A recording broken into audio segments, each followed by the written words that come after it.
Today's all about basically in the neighborhoods that you're already working in, how to make sure that you're then continuing to work in those exact neighborhoods.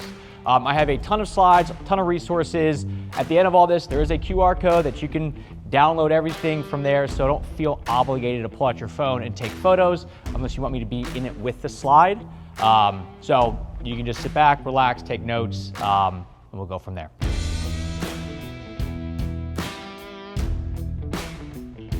So I gave you the whole spiel about my basement yesterday, and that's a true story. About 10 houses up from where I live, our neighbor had a big yard sign out front for a GC doing work, and we were like, what are you guys doing? And they said, oh, we're actually redoing our basement. And I was like, wow, I can't believe you guys also have a basement. Like, what are you guys doing? And they said, we're actually going to drop the floor. We're then going to redo the whole basement, add in a laundry room, add in just like a little entertainment center, and then extend the patio and the deck out back.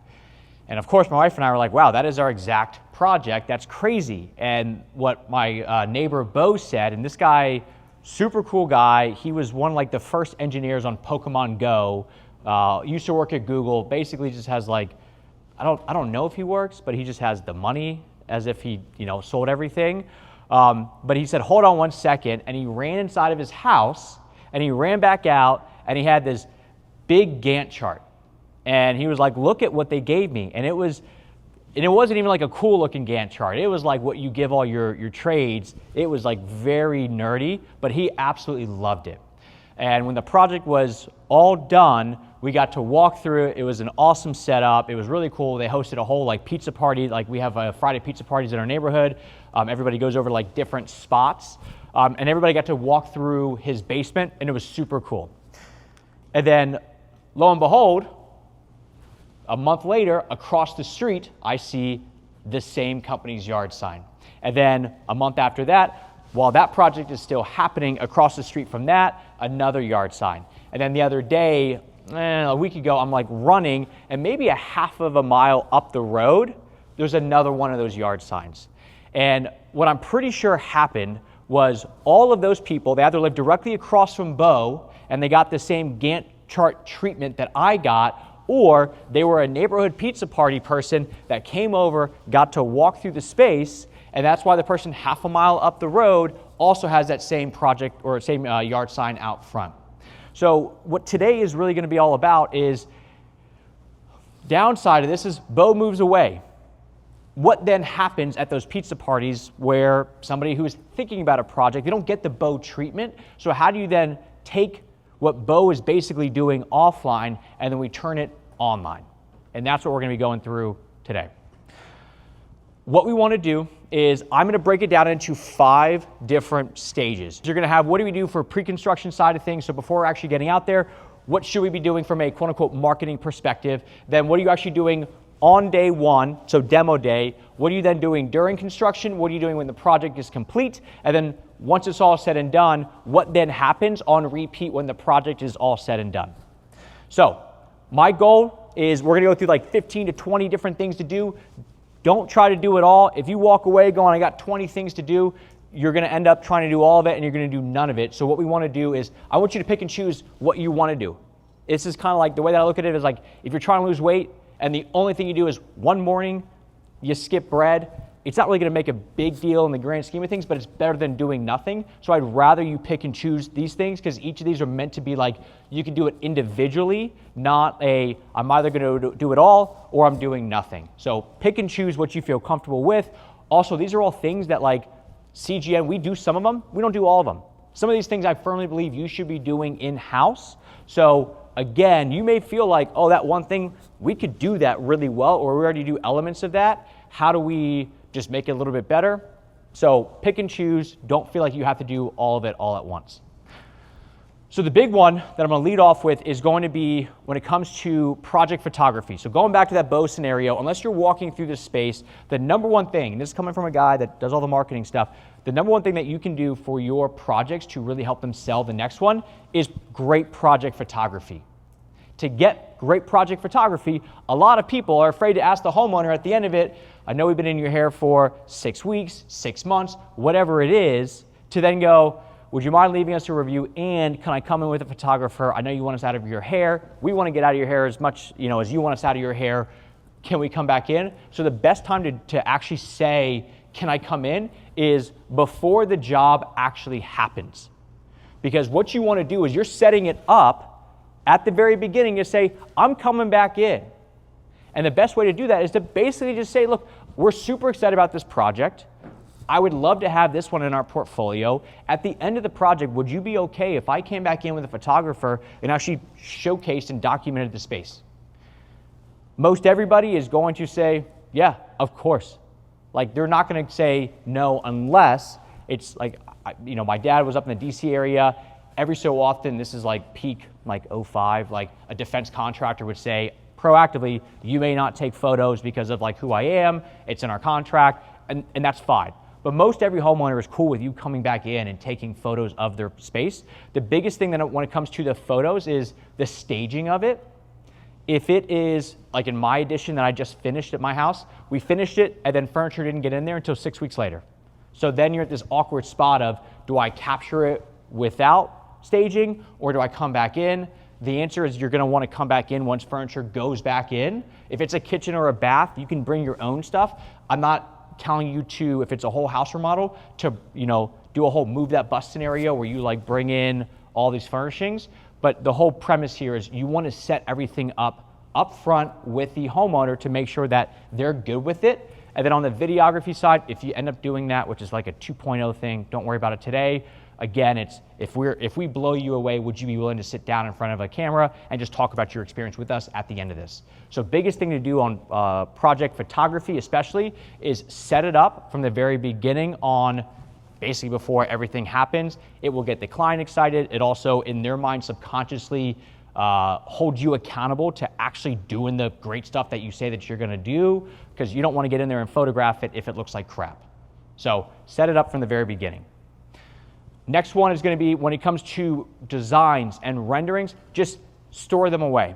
The last thing that you're going to want to do at the very end of a 6-month project is go back and do all the marketing for it, which includes designs. Just make sure the designs are done. You have them in a folder. You've already exported all of them out of Chief or wherever you hold them. Just keep them there. And then the very last thing that you're going to want to do is announce to the neighborhood ahead of time, we're going to be in your area. When it comes to any of the like door hangers, which I'm going to go through as well, and this stuff, your goal is not to say, hey, we're coming to the area, buy my stuff. Your goal is to simply just say, we're going to be showing up, just be on the lookout for us. If we're ever in the way, just let us know.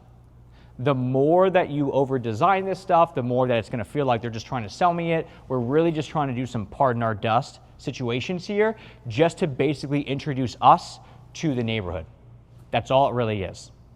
Now, to do this, you don't want to canvas the entire block. What you really want to be able to do is just hit the houses around the area that actually it makes sense to do.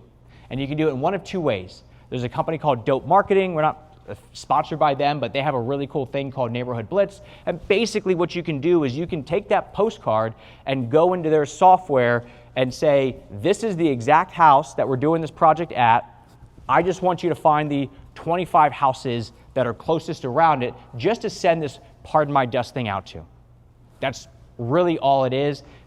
Do it 2 weeks ahead of time, the day of. It really doesn't matter. The whole point is really just to introduce yourself to that neighborhood, to basically say, we're going to be there. Just if we're in the way, please let us know. I know on my street, like I have it's like a no outlet, and I'm at the very like beginning of it. So like I'm like the chokehold of the street. We just redid our driveway. The cement truck like blocked most of it, and like there's people like on both sides trying to get through. We were like the pain in the butt. So easiest thing on that is if people are trying to get to work, again, postcard, we're going to be out there. Just let us know. Now with Dope, if you don't want to go that direction, you can just do all this stuff in Claude or AI. At the end of it, when you scan the QR code, you can just copy this prompt. It's all there. But basically the same premise is you just go in and say, I'm doing this project. Here's the address. You pull up all the corresponding addresses, and it will just pull up the corresponding addresses, and the same thing that you just do, instead of doing it through a software like Dope, you just do it manually. Again, just basic neighborhood postcards. So in this pre-construction part, all you're really doing is setting up the photos at the end, getting your designs all organized, and then just sending out a simple postcard saying we're in the area, let us know if we're on the way, and that's really it. So that's what you're doing ahead of time. Easy enough? Perfect. Next piece is, what do you do on day one? So we're gonna go through before photos, door hangers, and yard signs. So when it comes to before photos, the big point of all this is the after photos is really what's gonna sell. People are not buying your stuff for the before, and they're certainly not buying it for the during. 9.5 times out of 10, if you got your pick of what photos do I capture, it's gonna be all the stuff that you guys nerd out about, which is like the framing and like, all the stuff behind the walls that as a homeowner, we're not, that's part of it. We're not really hiring you for how good, you're setting everything up. It's really like the end result. But when it comes to before photos, what a lot of people do is they're going to capture a couple of them. The goal here with before photos is your after photo and your before photo should be as exact same angle as possible. Because the more that you start to have differentiation between the two, the harder it is for a homeowner to understand exactly what was done, where it was done, what's different, things like that. So on before photos, first, you don't need a professional photographer. The crappier the photo looks, the better. If you could stage it, look like it looks like a scene from the movie Saw, that's going to help you sell even more. You want it to look like, the way that I like to explain it is, if you guys remember 15 years ago, like those Sarah McLachlan, like the arms of an angel, like the really sad animals, where it's like black and white and they want to be adopted, that's what your before photos should look like. Like it should look like this home, we adopted it, and now we're bringing it to life. So make sure if you want to get in there with your phone. But the biggest thing is take a ton of photos from a ton of different angles. You can't have too many, because what's really going to suck is if you get a really good shot from that professional photographer at the end, and you look at all your before photos and you're like, damn, none of these actually line up that well. It's going to be a problem. So just go crazy, get as many iPhone photos as you want. My suggestion on this is, you don't have to do it during the pre-con part where you're with the client. Just do it on day one, but make sure you do it before demo starts. Because otherwise the project has already begun, and if you're already doing it where the crew is halfway there, again, it's hard to conceptualize what was done. I know with my dad's pond company, that used to be the biggest struggle, where it was the crew would show up before he would show up to take photos, and stuff was already being done, so we couldn't show here's this bland grass backyard. It was here's this bland backyard that already has 2 hours worth of digging done on it, and it's hard to then see the very beginning of it. And people want to see the beginning to feel like, oh, that's me, that's my life as well. That's what we want. So tons of before photos. You can't take too many. And I'll show you why. So here's an example of a before photo. You'll see the angles that I'm talking about, but just very simple.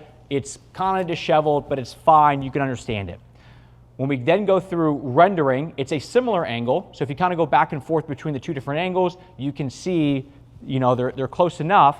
But then if you look at the rendering versus the after shot, and I'll show you all three in a second, what you'll be able to see is the before with the after side by side, pretty damn close angle-wise to understand, okay, I'm looking from the same thing, but then on the rendering as well. So now what you're able to do is show a before and an after where it looks cohesive, but you're also then able to show the actual rendering. So if you are somebody that sells design, it makes it so much easier to then show hey, if you get design with us, you already know exactly what you're gonna get.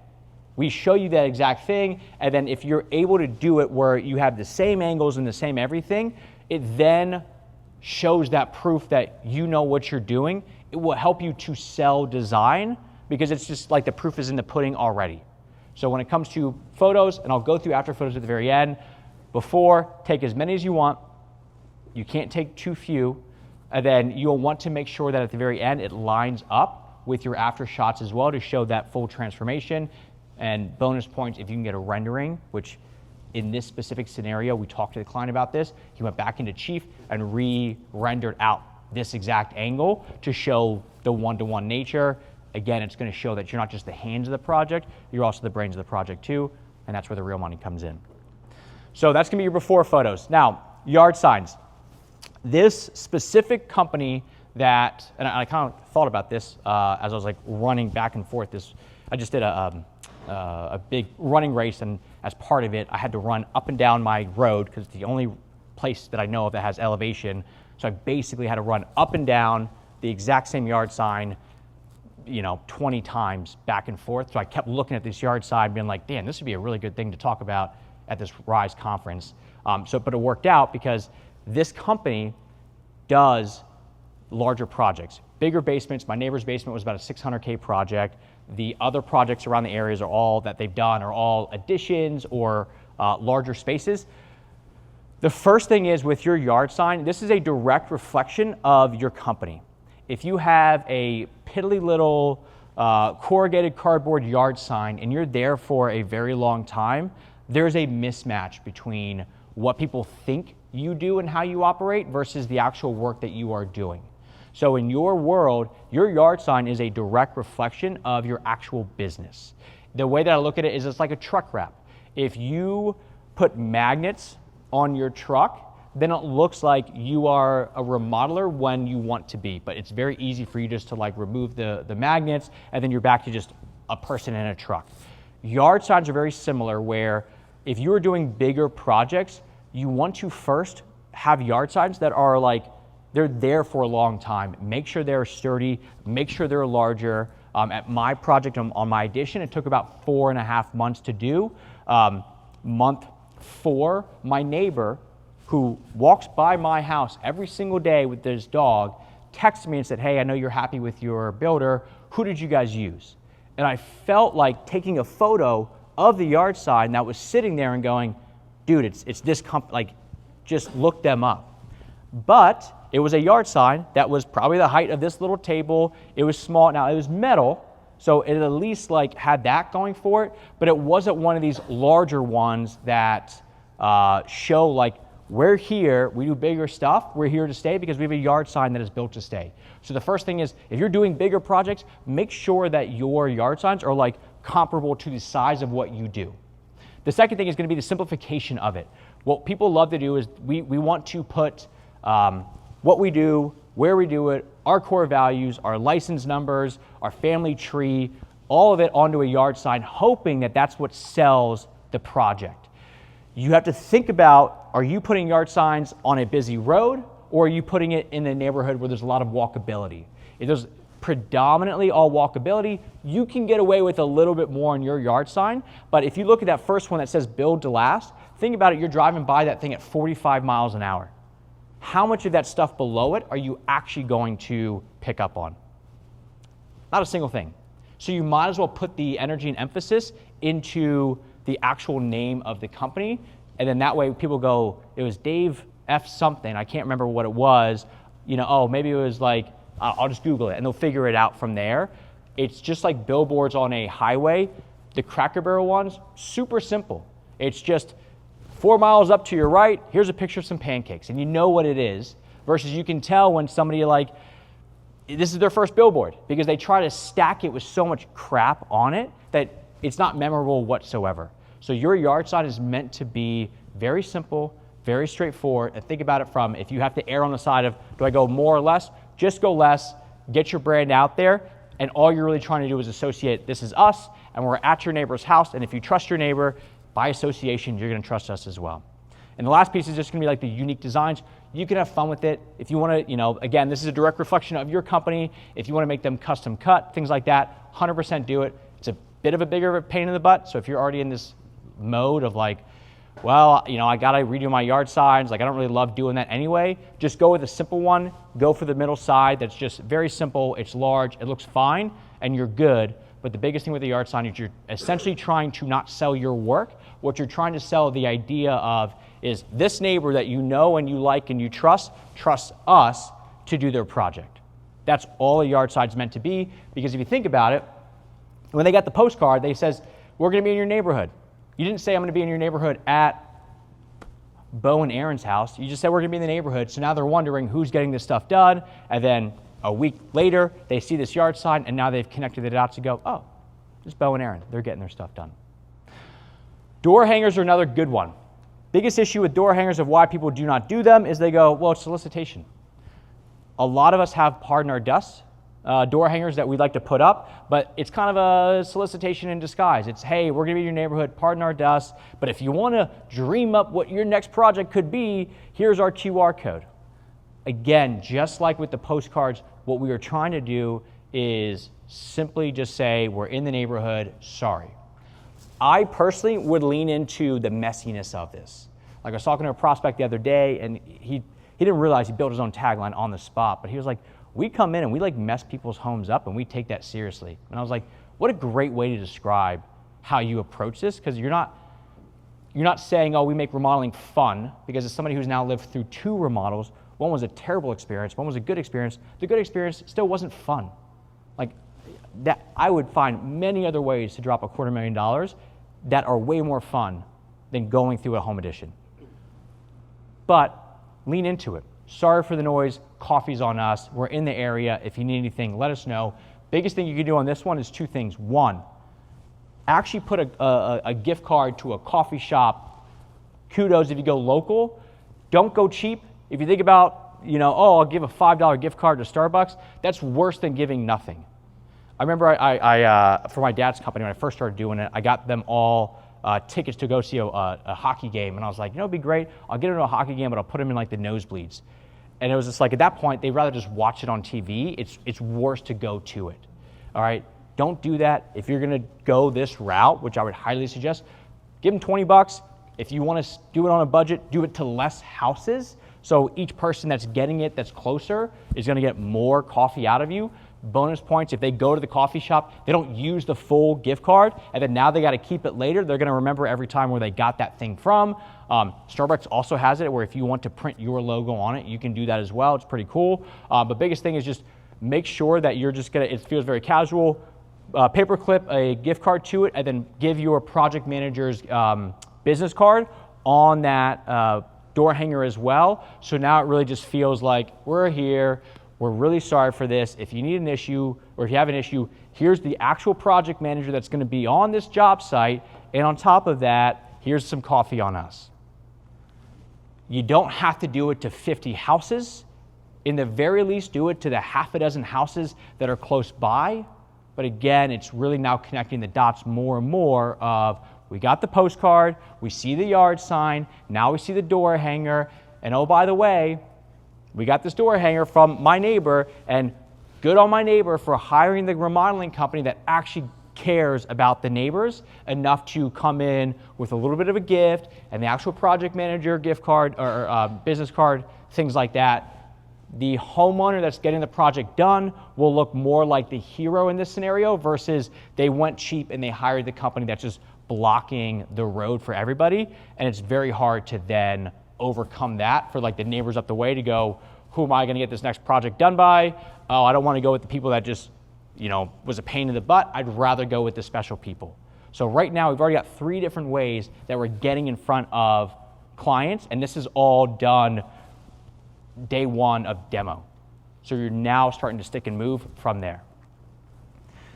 Next piece here, this is where it starts to get fancy, if you will, is going to be the ongoing construction. This is where most of us either thrive or we totally blow it, because you're either on the job site a lot and you want to take 4,000 photos of stuff that really does not matter to the homeowner, and a lot of it's more of like you use it for job treads like the daily logs. Like daily logs are great, but a lot of those photos that you're taking are more for the homeowner to prove we did this stuff rather than like this should live online.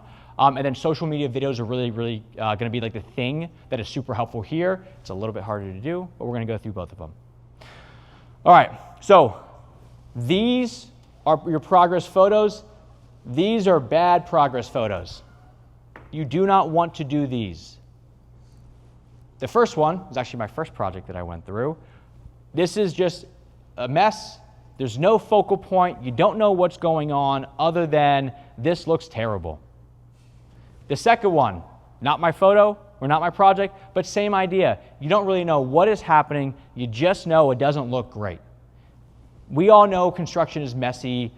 We can lean into it of saying it's going to be a little bit messy, but we don't need to drill it into people's faces and say, this is how disgusting this stuff is. So when you're gonna do photos, I'll show you what good progress photos look like. These are not it. Last thing, unless you are Honey Bucket, you don't need to post your porta potty. It doesn't benefit anybody. So just leave that stuff on your own. You don't actually need it for social or any of that kind of stuff. Now, if you do want to post project photos, which I think you can do it, I would not die on the hill of I'm going to take these photos and post them on social media. They don't really do all that much, but if you are somebody that's like, I'm going to do it no matter what you say, Logan, this is how you're going to do it better. First one is going to be just get close-ups. So this is obviously, tile shower going in. You don't really know what's going on around it, but it still looks nice and it's clean. The lines, as much as possible, are like even on the actual tile. The grout looks fine, like stuff like that. So you're just trying to highlight this stuff is going in. It's more of a material choice type of post. Second one, it's a clean project. Stuff's going in that there's a little bit of a mess, but not a big deal. The very last one is going to be more of like what would be like a story post because you don't really know what is going on in there. If you shift a little bit to the left, angle-wise, you could actually still get it through the actual like hole in the door and see this like jungle wallpaper. Again, what these are meant to do are just kind of draw a little bit of a story and just say, hey, these are some things that are going on. We're actively working on some job sites. This is not meant to sell your work. It's really just to highlight we're doing some things online. That's about it. A couple more examples of decent posts you can put out there. Zip walls, just to show that you actually care about this stuff. Again, I don't want to spend too much time on this because this stuff doesn't really matter to anybody on social media. It's good for your website, but from a social media perspective, these don't really do a whole lot. If you want to post it where like, this is my son and my mom, like we just did like a, below the addition that we did put a big screen and porch in there. You could post this stuff as well, or if you want to show like in the one on the right, this is actually, I think this is from Nelson Builders, who's around here somewhere. Like the actual island doesn't look too bad. It shows you get your HEPA filter there. You actually got like the walls put up. So again, you can highlight this stuff, but don't die on that hill. Couple examples of good versus not good. So the one on the left where you can actually see the skyline in the background, kind of a cool shot. It's really less about we're doing this work and more about where we are actually doing this work. The one on the right is just like check out this framing. Again, they don't care about this stuff. So if you're going to post this, make sure there's a story associated with it. That's behind, and that's more of like the actual skyline to make it look nice. Same one on this where you have two different people working. One is going to be, you don't really know what's going on, but it looks clean. They're actually doing some siding, while the one on the right, nobody really knows what is happening. So we want to make sure that we're highlighting craftsmanship and people doing the work versus like, here's our boy unpacking some stuff. It doesn't really do much for it. So again, from a photos perspective, when it comes to your during, if you're going to do it, take a couple of them. You don't need to go wild on social media. Social media really should be for your after shots only. All right, we're going to watch some videos together because these are really where I think this stuff starts to get fun and interesting, and you can actually like do pretty well with them during. So the first one that I want to highlight, and I got to get to kind of cute with how I show this, is going to be during, but I'm just going to show it and then we'll dissect it a little bit together. This is why we walk every rough-in before it disappears behind the wall. This rough-in looked perfect, so until we actually tried to use it. The hot and cold controls were set too close together. Looks fine on paper, but in real use, there isn't enough room. So before anything gets closed up, we're pulling these back apart and respacing them. It's one detail, but it's the kind of thing that ruins a shower every single morning if you don't catch it now. So on that very first one, all he did was just walk through something that most homeowners are never going to see. They're not going to see behind the walls, but this is his way of basically showing we caught this thing. It would be very hard to explain all of that in a photo, but in video, it still looked nice. If you notice, there wasn't crap everywhere. It wasn't like a whole mess. It was really just, let me explain to you the problem that we proactively found and we proactively solved, and that will play very well on social media. So when it comes to, if you're somebody that's like, we do a lot of, let's like build science-esque stuff where like you're going crazy with how you do insulation and things like that. You can show that stuff off, but just do it in a problem-solving way when it comes to social media video. All right, the next one that we're going to go through is going to be process related things. So if we're gonna talk through change orders, this is a way to do it. All right, let's talk about change orders. Change orders are a killer. They're a killer for the builder. They're a killer for the homeowner. Here's why. A builder, I don't make enough money on a change order. It stops the process, slows me down, adds time to the job. For the homeowner, it's an additional cost, one that they don't want to see. However, this homeowner and their designer had picked out this tile. It's a really beautiful tile. It's called cubic white. And the problem is that as we started doing the tile, the homeowner came in and saw it and said, you know what? I don't like that look at all. So what we're gonna do is we're gonna tear this tile off this wall. We're gonna come in with porcelain slabs, and we're gonna porcelain slab this for a big one-piece look. Change orders. This is how they work.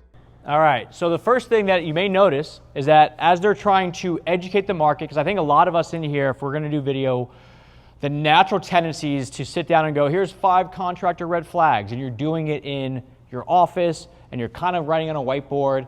But the issue with that is, as a remodeling company, people expect to see you on a job site. They don't expect to see you in your home office. So the setup that he has is, first off, instead, he could have very easily just explained this whole story at his office. But he actually went out to the exact job site, and then he was able to actually show you, hey, this is the tile that's not working. So if you're going to film this stuff, just like on the first one, they're actually doing it at the job site. They're not doing it in their office. He also didn't crap all over the homeowner and go, they were dumb for doing this in the first place. So what they did was they said, this is beautiful, it looks nice. They just didn't love it. So now this is what the process actually looks like. So you want to kind of err on the side of, like, especially when I see a lot of these like contractor red flag videos, what you're basically doing is you're just complaining about other companies, and you're going to attract people that love complaining about contractors, which is like a match made in heaven for complainers. So make sure when you're doing it, you're still kind of hyping up like the scenario, but what you're trying to do is show in real time, if this scenario happens, to go, look, if you didn't like what we did in the design and you want to update it, that's cool. But this is exactly how this thing is going to happen. Just make sure that you're doing it on the job site. And then the very last one that we're going to go through, this is a company called NS Builders. Has anybody here heard of NS Builders before? Some people. He's all over social media. He's really big, but he does a really good job of highlighting craftsmanship, because he goes above and beyond like on a lot of the detail of his projects. So this is a great way to actually show it when the project's happening. You can't always hide the mechanicals on the outside of the building. We try to put them all on one side. I'll show you that side in another video. But we have some where they end up on a really important side of the building that is going to be, visually impacted. So I'm off the living room here. I'm in the outdoor living space. And we had an ERV exhaust that we needed to address, as well as our intake. So the intake right here, you can see, is all routed into our thermary. And that thermary is just on magnets, so we can take that panel off and then obviously address the actual intake spot. And then our exhaust is here on the Peterson cover brick. And we just took that and we slotted the brick open, and then everything behind it, I can get really close, you can see is all spray painted in the back. And it's slightly darker because that brick is wet from cutting it, but it will dry over, obviously, the course of the next few hours. But it's done that way so it doesn't stick out. It's not this really mechanical looking thing. It's just part of the architecture. And we try to be really cognizant of that when we have things that are, going to be visually impacting to a space. So if I step back and I look at it, it really doesn't change what it looks like. All right, so on that, it's just, we worked really hard on this one detail. You want to get credit for that, because if you're just doing all this extra work and then not actually showing that, then you're going to be seen as every other builder online. So what Nick does, he does a really good job of, and if you follow him on social media, a lot of his stuff is just, here's a really intricate thing that we did, and let me explain the thought process behind why we did that thing. Again, it's, in this world, especially if you're not doing really high-end design as part of your process, then how do you stand out? How are you not commoditized? Because then it's like, well, I have this designer that I'm buying into their vision.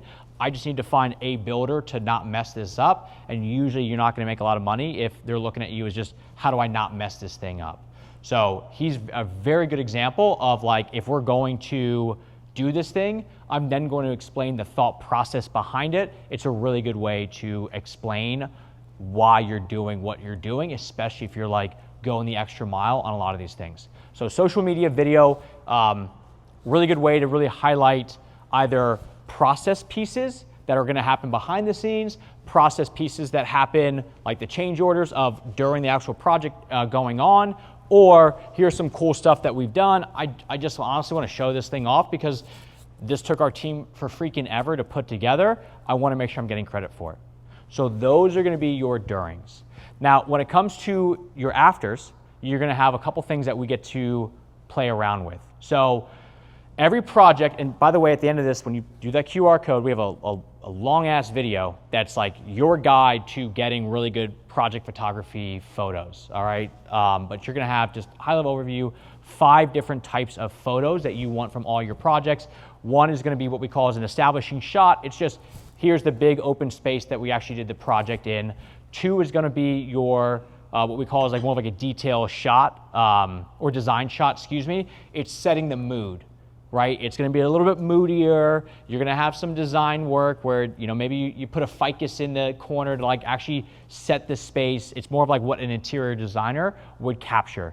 Then your next piece is gonna be more of like your actual like functionality shots, which is if you're going above and beyond and actually doing things that are functional, spice racks, appliance garages, and things that may not be super sexy, but you would love to walk into a kitchen or a space and highlight to a prospect. Those are the types of things that you want to make sure that you're capturing. Then we're going to go into the actual craftsmanship or detail shots. This is what NS Builders just did a really good job of in his actual video. And the last one's just going to be your before and afters. Again, I won't spend more time on that as far as like the different types of shots, but we have a long video that will walk you through every single thing to understand these are the different types of shots that we need. Now, photos are so impactful here because this is the same exact project. The one on the left was actually a real photo. The one on the right, we threw into ChatGPT and said, we want you to show this space as if a real estate photographer were to capture it.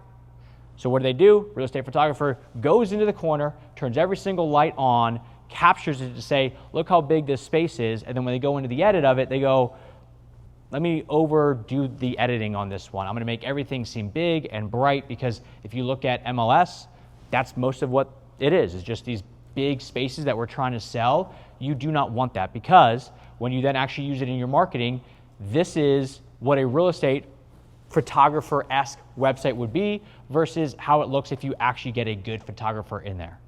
So the photography is the number one thing that we absolutely need for these projects because it makes it so much easier to capture what you are going for, which is the design, the moodiness, the craftsmanship, things like that. Again, long ass video, you'll love it, it'll be great, all right? I'll show you one video. This is, again, we're going through the afters. If you're gonna do one thing from this whole presentation, it is to understand how to do photography well. Videography is, I would not even say like a 2.0 thing, it's like a 4.0 thing. It is freaking hard to do good video. We've had a lot of clients that will watch some of our videos and go, I did the same thing, can you check this thing out? And we have to kind of go back and go, I don't think this is going to lose a project for you, but I don't think this is gonna help you in any way imaginable. So I'll show you one, and I'm doing it not as a flex, although it is a bit of a flex because the guy who did it is in the back and he said, Logan, could you please show my video? So I'll show you one, but this is what a good testimonial video would look like. And the whole point is to say is like, if you're gonna spend your marketing dollars somewhere, I would not jump into video quite yet because it's a beast to get it done the right way. So I'll play you one.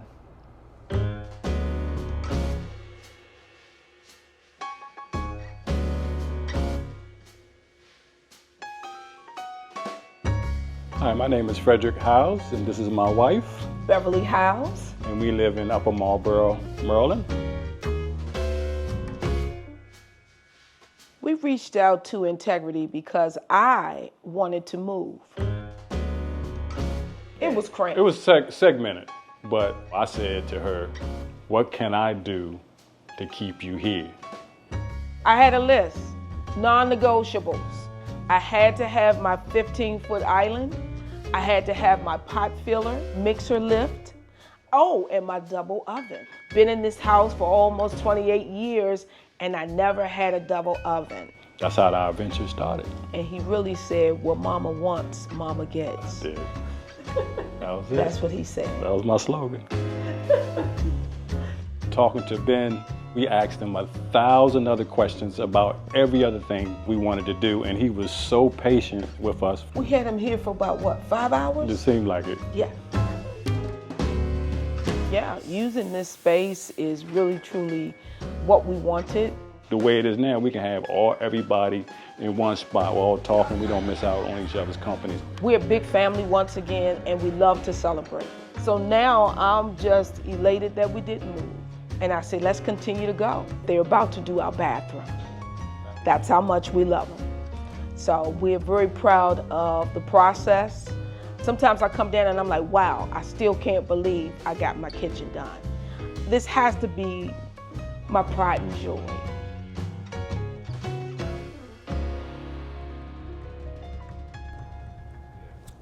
Pretty good, right? So that was years of learning how to do it right and how to do it wrong. The whole point here is it's all stories. So if you sat on that selling using stories yesterday, you sat on my roundtable yesterday, we talked about how do you actually use project pages to sell. It is all story. It wasn't, let me spend 10 minutes explaining how great this company was. It's like, I could have moved. That was actually on the table. It was either move or do this thing, and we ended up doing this thing, and now we're gonna continue to build throughout the house. So again, unless you can find, and I'm not saying that they're not out there, it's very tough to get the story dialed in. It took us years to figure out what do you clip out and go from there. So I say all that to basically say with videography, I would put this on the back burner until everything else in this presentation you're starting to knock out, because those are gonna be less of a lift and a higher impact than now going, let me find somebody to do videography for $5,000 to shoot. And then you go, well, what the hell do I even do with this video next? So I'm gonna skip the other one, but videography, big deal, but not the end all be all that we have to make it. Another cool thing, if you were somebody who is social naturally, you can do cool reveal parties. I probably would not invite the whole neighborhood if you just did somebody's powder room, because then it's like, guess what you can do in there? But with bigger spaces, additions, especially whole homes, they've watched you for 6 months do this project. They're curious. Anytime a new house goes up in our neighborhood, when we have that Friday pizza party, the whole pizza party congregates outside that house and walks through it, because the builder's not there at the time. So you might as well show people what the end result looks like. There's a client of ours that they will actually go to the neighbors and basically say, we're gonna do this thing right. We're going to cater it. We're gonna have a DJ come in. We're gonna make it cool. Just like that hockey game I talked about, don't do it halfway. If you're gonna do a launch party, do not just serve Lunchables. Make sure it's nice, because again, that is a full, the experience that you're giving their neighbors right then and there is gonna be directly reflective of the experience that you're gonna give to clients as well. So do it right. If you don't wanna go big, the other option here, and we actually had, I talked to somebody about this and they did it and they said it went really well, but I hired, right before we had our first kid, a private chef came in, taught my wife and I how to cook. They used our kitchen. She's like, this is a great kitchen. We just bought the house. But I was like, damn, this would be really good if you just did a great kitchen and then you just find a chef to then go in and say, hey, we would love to just have somebody come in, cook for you for the evening, get a couple friends over here. What that chef is probably gonna do is sit there and show the person how to now use their new kitchen. And if their friends are there, they're also thinking, wow, what a great thing. So again, your goal is to try to get people back into that space as much as possible, getting a nice private chef. I think ours cost for the night $800. She was awesome. And then when we had somebody do it, they were like, this went really well. So just, if you don't wanna do a full reveal party, get a chef back in there. Most places, chefs are artists, they're kind of starving artists to a certain extent. They would love to go in there, and all you gotta do is be like, hey, we just did that kitchen, hype it up a little bit. So let them do their thing. So launch party, good idea. Photos, huge. Testimonials and walkthrough videos would be nice, but it's more of like a 4.0 side of things. So now we've spent all this time collecting all these things. What do you then do with them when the project is done?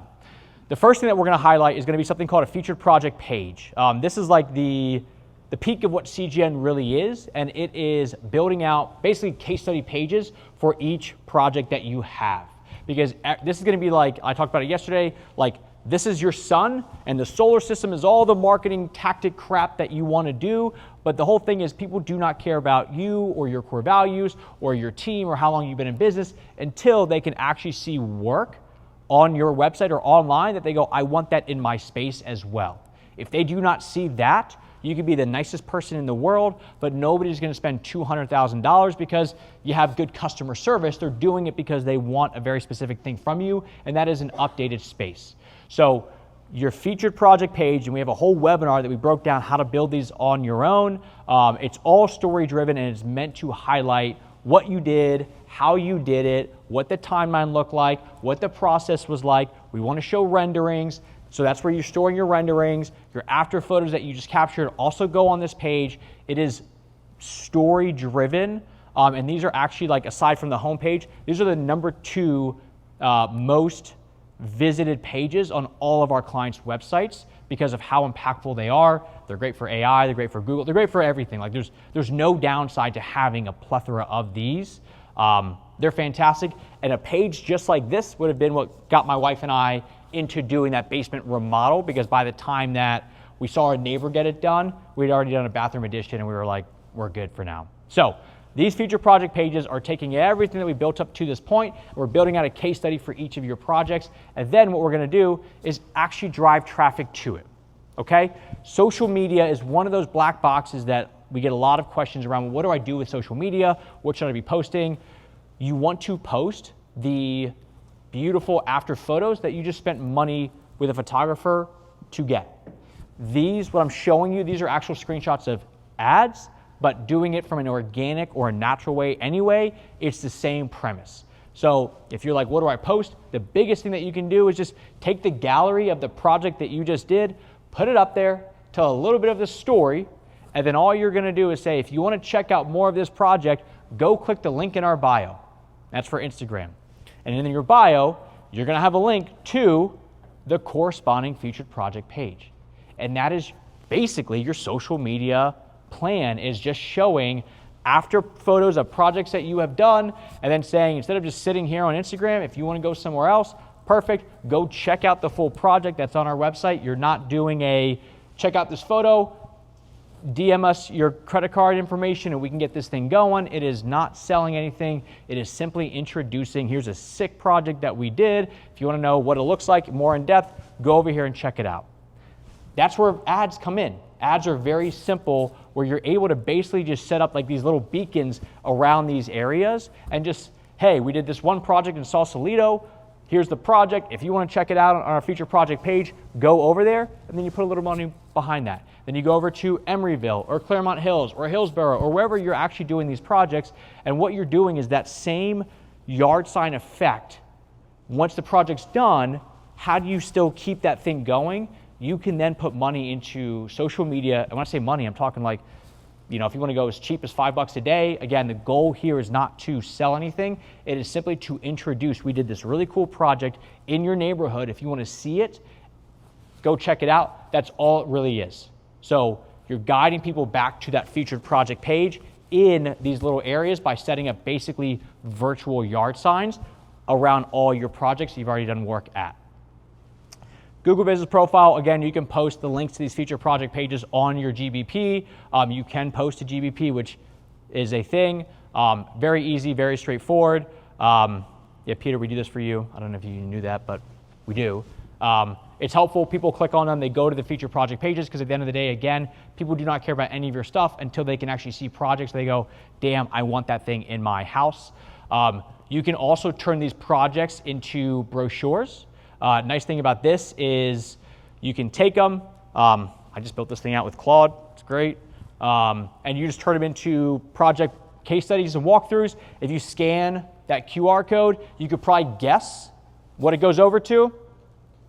It's the feature project page, exactly. And then you can have these in your showroom. You can have these as leave behinds, where if somebody's like, oh, I want to actually remodel my kitchen, you're like, perfect. And you go out there for the in-home estimate. You then leave a couple of these behind. Now they can scan it, go into it, so you can turn those into brochures. You can also create blogs off of them, where you're taking the different pieces of information of that project and turning them into ongoing content. Blogs are still very much a thing, even in the world of AI. That's a whole other subject, but leaving it at that. You can then take those same projects where you have the photography and actually turn it into direct mail. Instead of doing the crappy postcard direct mail that just says, here's who we are, buy our stuff, my suggestion would be to go to past customers. And basically, what I would do is I would take that exact project, I would print out, go to CVS or Walmart or Walgreens or wherever you want, a couple Polaroids of the exact project. And you're gonna put it into an envelope with a little note that just says, hey, we're shoring up our Q4 of 2026 and Q1 of 2027 with projects. If you've been kicking around some idea, reach out. By the way, here's a cool project that we just did. Here's a couple photos of it. By the way, if you scan the QR code, you can get to see what? The feature project page, exactly. So everything kind of goes right back to that. The reason that we do it, I was just doing it this way, is nobody prints photos anymore. You want to stand out. You want to be unique. We all get postcards in the mail that we take and we throw away. So if it's a different way of doing it, what will happen with these photos is, and I can't prove this, I'm pretty sure they're going to take it, put it on their counter for 2 days, and then they're going to throw it away. But that was 2 days longer than if you just put out some crappy postcard, because they don't care otherwise. People feel a little guilty throwing this thing away, so at least it's going to sit there for a couple of days before they do it. Again, we're not saying buy my stuff. We're simply saying here's a really cool project that we just want to reintroduce us to you and say this is what we can do. Similarly, you can do a project email to your past customer list. Goal here is really just consistency of here's another cool project, here's another cool project, here's another cool project. So people are hiring you because they love the work that you do and the problems that you solve in their world. You just want to continue to reinforce that with them.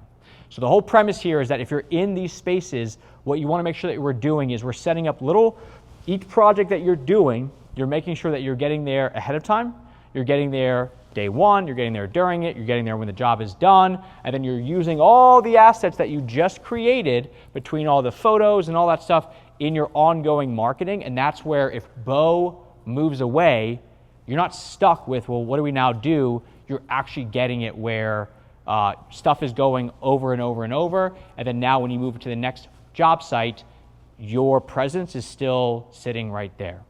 So that's really what it all comes down to. That's how you now set up all these different yard signs all over the place, because you're just continuing to show up in that exact area that you want to be in. If you want the slides, the replay, and all this stuff from it, like this is a webinar we just did, so I break it all down there, but we have the prompts, we have the slides, we have notes as associated with all these different things. I would scan this, you'll get it. We do a lot of webinars, so if you do this stuff, you will slowly start to see, and again, none of this was like buy my stuff right now. You sell very expensive things. Make sure that you're just staying as top of mind as possible by reintroducing who you are with what you do with some sick ass projects in these neighborhoods, and you're gold. That's what I got. All right, what questions do we got? Otherwise, I'll start calling on people to just ask random questions. You alluded to it a little bit at the end there, but past client reach outs. How did any other ways? That was a good way right there, kind of with that pamphlet or even an email, but what are some other good ways? Again, we don't ever want to come off as fishing. Yeah. Right? It's more of a, hey, how you doing? But other thoughts on that? Yeah, so real estate agents corner this market. Hey, here's your 3-year anniversary of when you bought your house, or like here's your birth, like I think the birthday stuff is kind of cheesy. Like our real estate agent, she's awesome. She sends us these dish towels that have like, you know, would I rather have one or spend time with my family? My choice is it red or white? Like that, like we just take those and now they're just kind of burp cloths for us. So I wouldn't go that direction as much, but like anniversaries are a good way of like, we just had your project done. Other ways are if you do, like that vault company I was talking about, they do their warranty, proactive warranty checks every 6 months to get back in. Like, we're coming back in whether you like us to or not to make sure what we built was great. I'm not a huge fan of like, and some people, maybe they can do it, but like for customer appreciation, if our builder threw one, Audrey, my wife's not like, oh, hell yeah, we're going to that. So like, I don't think that's really gonna be the thing, but I think it's a lot of just like one-off touch points. How's the project going? But the biggest thing is like our connection to our builder is, we're now a client, so we have two ways, but with the initial way is through the project. So what we would want is for him to come back out every 6 months, or if it's a 1-year warranty on stuff, come out at 11 and a half months to do a proactive warranty walkthrough. That would really be what it was. Cool, good question though. What else we got? Tips on keeping it consistent and holding a role or somebody accountable. I mean, it's a lot of work.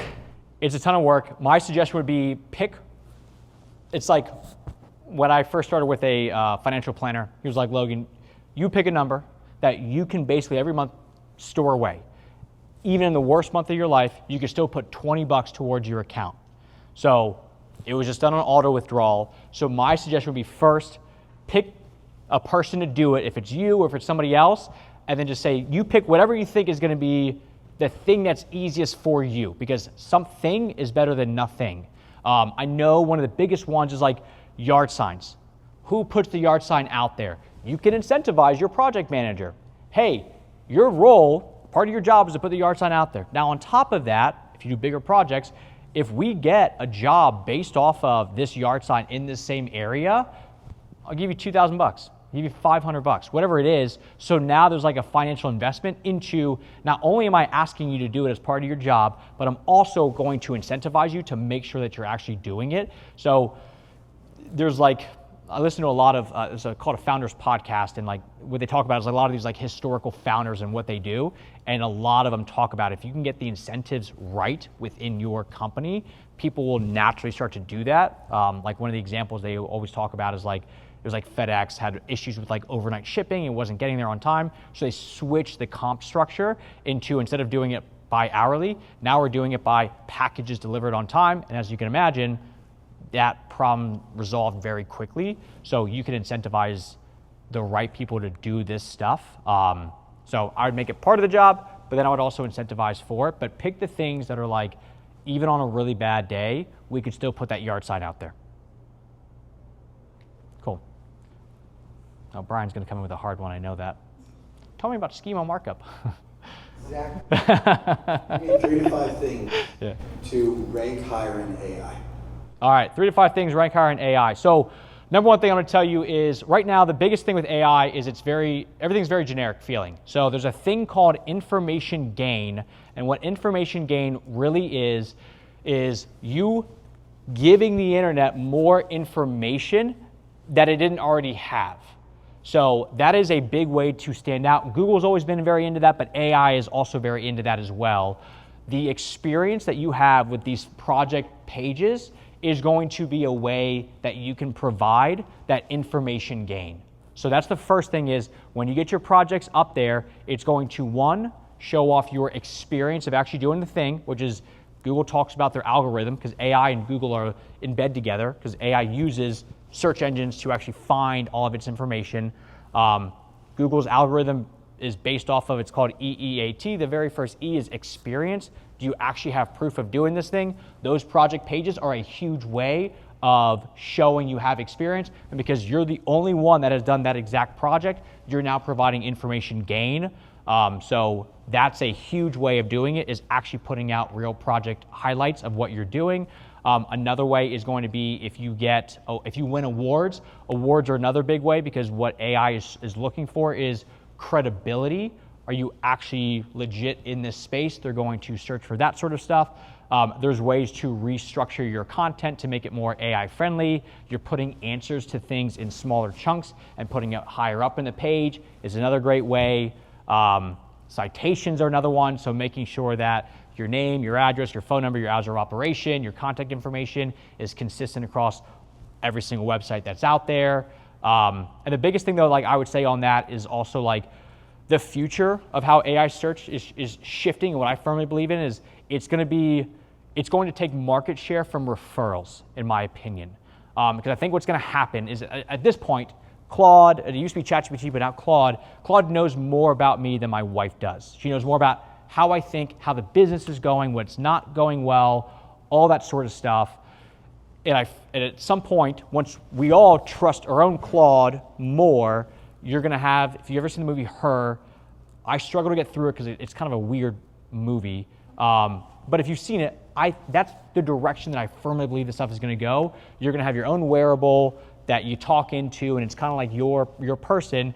That's going to know you so well that I'm going to go, hey, can you find me a remodeler? I'm trying to do this type of project. So it's going to get to the point where it's easy that way. And now what AI search is going to be all about is that little AI pin. Right now, Google makes it hard. You have to go out there, you have to find the kitchen remodeler and filter them yourselves. But AI is going to be like that professional matchmaker that's going to say, okay, if Logan wants me to find a remodeler, I know Logan has a 2-year-old and a 10-month-old.